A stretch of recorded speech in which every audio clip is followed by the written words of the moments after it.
कभी कभी कहानी का असली डर आखिर में सामने आता है।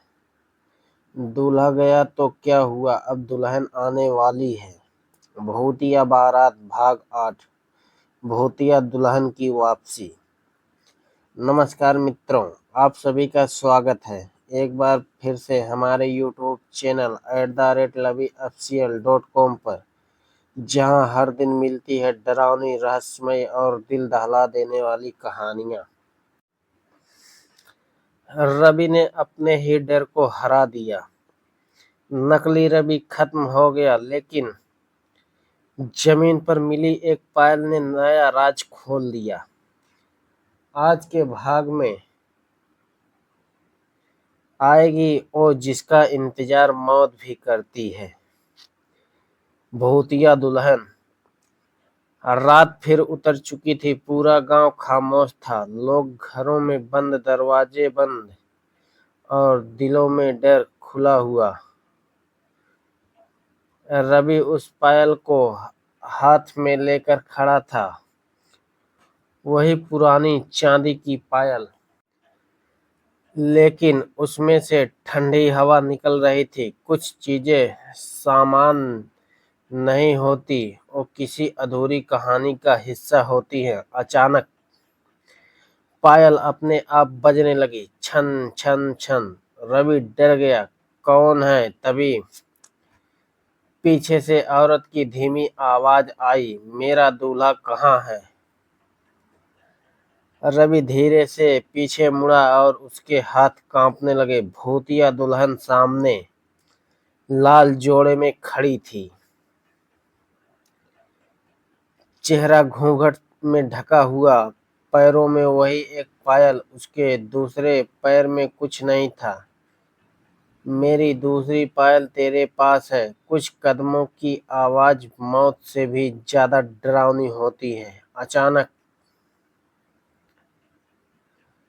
पूरा गांव ठंडी हवा से भर गया। दिए बुझ गए, कुत्ते रोने लगे, बच्चे चीखने लगे।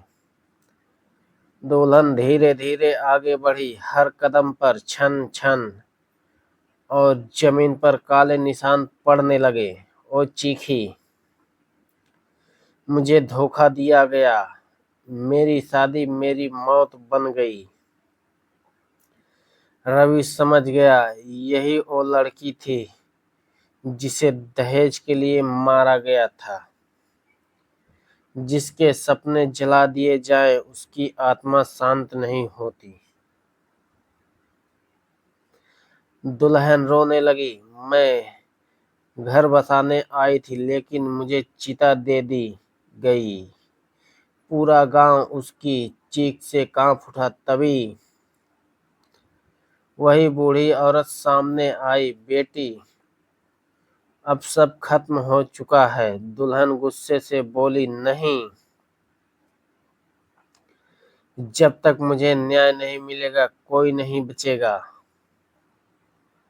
रवि आगे बढ़ा, मैं तुझे न्याय दिलाऊंगा। दुल्हन हंसने लगी, इंसानों पर भरोसा करके ही मरी थी।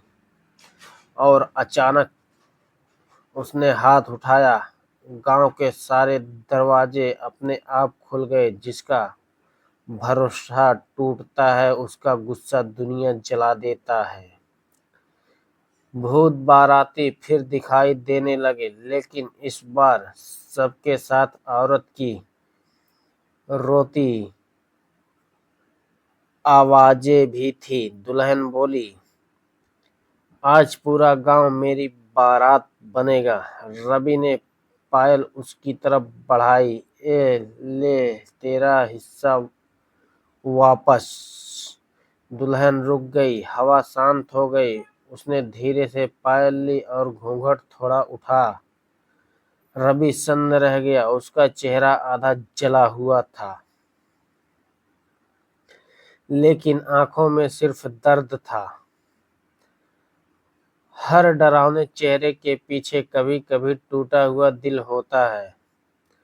दुल्हन बोली, अगर सच में मदद करना चाहता है तो उस आदमी को ढूंढ जिसने मुझे मरवाया। रवि बोला। लेकिन वो तो मर चुका है। दुल्हन जोर से हंसने लगी। नहीं, वो आज भी जिंदा है।